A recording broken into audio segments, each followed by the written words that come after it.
I was 5, I literally knew that I wanted to be an artist when I grew up. And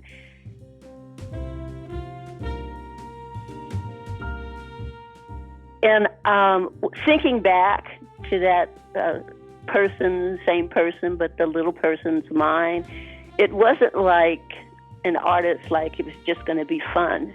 It was like an artist that would be something I can do for my life.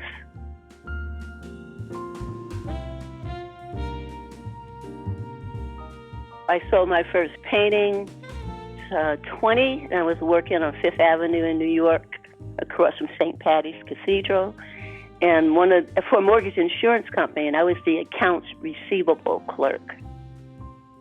Mm-hmm. Okay. Mm-hmm. And my first commission came from Daniel Fishman, who was one of our closing attorneys for the mortgages. Yeah. So that's how I became professional. And from my coworkers were all my first collectors. It just kind of spanned out from there.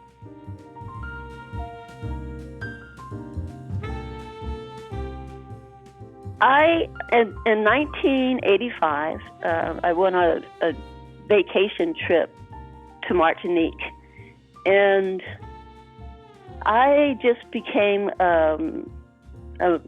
inspired and thrilled by the crowd scenes and the market scenes, and I noticed postures and body language and all of those things, and said, well, and when I came home, I decided that I actually, if you want to, I don't know what a great word for it is, but I decided to say, can you do this, Synthia? Can you create people without features, and yet you know where they're from, how old they are, how they're feeling, and all from their body language? And that's when I started, and I've been doing that ever since.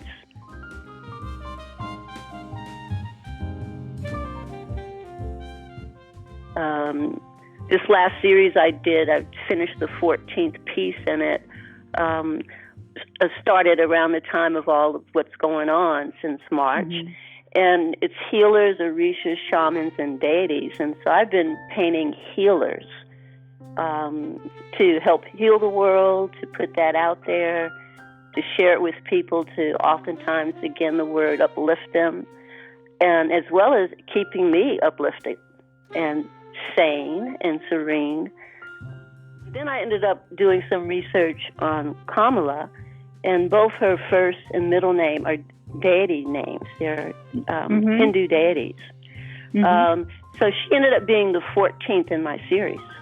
And then I just finished the piece, it's called Brand New Day. And that's all about a promising 2021 where we're going into, and it's very multicultural.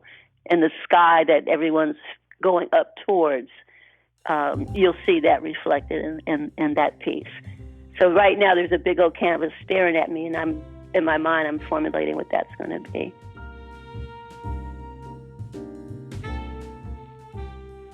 Well, I would like for it to be that what I've done and what I've been able to do, and with that principle, self-determination, an inspiration to younger and even artists the same age as I am, that kind of legacy that they can do it, putting their mind to something that they really want to do, that their heart's telling them to do, that's a passion, sticking to that passion. And the other end is that the work will be able to tell our story in so many different ways. I've always looked ahead, even in the 80s, so I've always had a will for my paintings, and a lot of my paintings have always been designated for different museums so that people could continually see them, hopefully be inspired by them. And I'm also part of the Art and Embassies program, so I have art all over the world in different U.S. embassies. So I just want it to be uplifting. I want it to share. I want it to be inspirational.